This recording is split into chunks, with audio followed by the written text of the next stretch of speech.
اهلا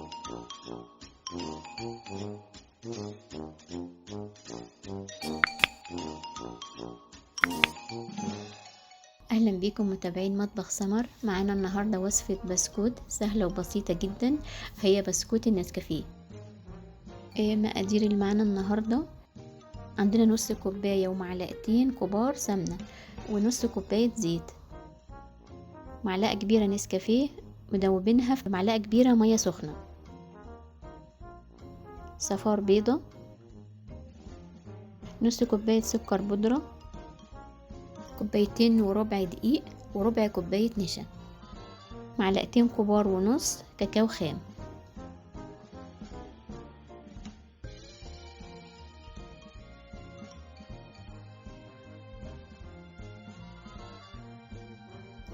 هنقلب السمنة مع الزيت كويس، احنا حاطينهم مع بعض، هنقلبهم كويس.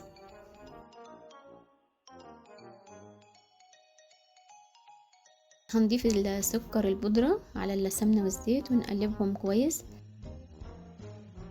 بالمضرب اليدوي زي ما احنا شايفين، مش محتاجين مضرب كهرباء، لغاية بس ما ندوب السكر البودرة عشان ما يبقاش فيه حبيبات كده. نضيف صفار البيضة ونقلبها كويس لغاية ما ندوبها مع السمنة والزيت.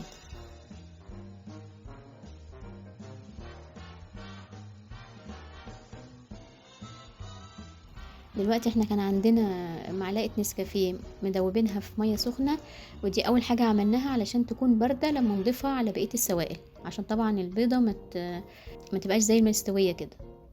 ونقلبهم برضو مع بعض كويس لغاية ما النسكافيه يدوب خالص في المكونات.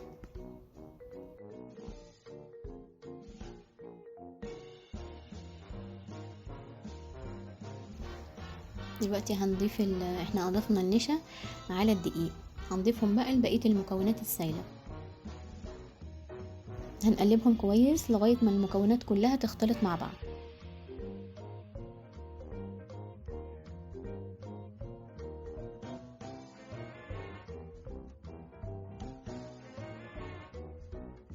ده شكل كده المكونات لما قلبناها كلها مع بعض.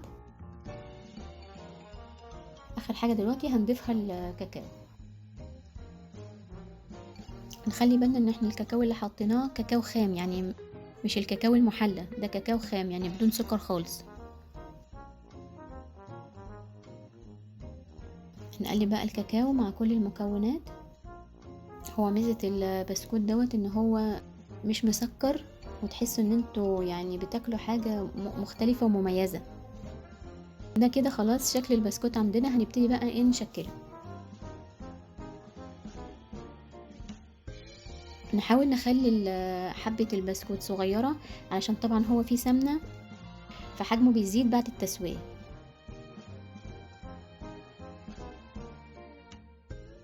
زي ما شفنا احنا مستخدمين معلقة صغيرة علشان يكون حجم البسكوت عندنا صغير، ويكون يعني تقريبا كله بنفس الحجم. هنديله شكل اسطواني كده علشان يبقى شكل حبة البن.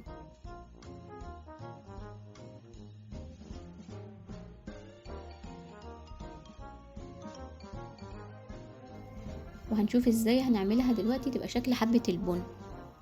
هنيجي بسن سكينة او معلقة من النص كده، نعمل لها فتحة صغيرة بس طبعا مش للاخر عشان ما تتقسمش معانا.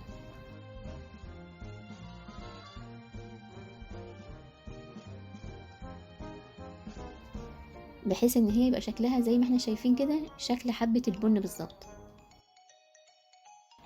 ده شكل البسكوت. هنحطه ساعة في التلاجة علشان السمنة تمسك، وبعد كده هنسويه في الفرن. هو طبعا مش بياخد وقت في التسوية، يعني من حوالي 7 دقايق ل10 دقايق على نار متوسطة، يعني حوالي 170 أو 180. ده كده شكل البسكوت النهائي زي ما شفنا. الحجم صغير عشان احنا اساسا عاملينه من البداية صغير، فحتى بعد التسوية يعني حجمه مزادش قوي. اتمنى ان الوصفة النهاردة تعجبكم، واذا عجبتكم ما تنسوش تعملوا لايك وسبسكرايب للي ما اشتركوش قبل كده في القناة.